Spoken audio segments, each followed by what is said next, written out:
حدیث نمبر 5 لا یومنو احدکم حتی اکونا احبا الیہ من والدہ ووالدہ والناس اجمعین۔ تم میں سے کسی کا بھی ایمان اس وقت تک مکمل نہیں ہوگا جب تک کہ میں اس کی نظر میں اس کے والد، اس کی اولاد اور تمام لوگوں سے پیارا اور محبوب نہ ہو جاؤں۔ اس حدیث میں حضور اکرم صلی اللہ علیہ وآلہ وسلم سے محبت کو علامت ایمان بتایا گیا ہے۔ حضور اکرم صلی اللہ علیہ وسلم سے محبت کرنے میں تمام اقسام کی محبتیں جو ماں باپ اور بیوی بچوں کی محبت کی طرح ہوتی ہیں، دوسری طبعی اسباب یا نفسانی اسباب کی وجہ سے ہوتی ہیں، سب شامل ہیں۔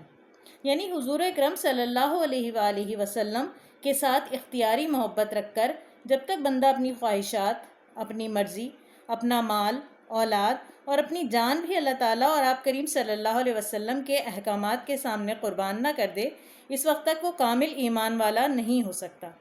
چنانچہ اس بات کی توثیق آپ کریم صلی اللہ علیہ وسلم کی ایک حدیث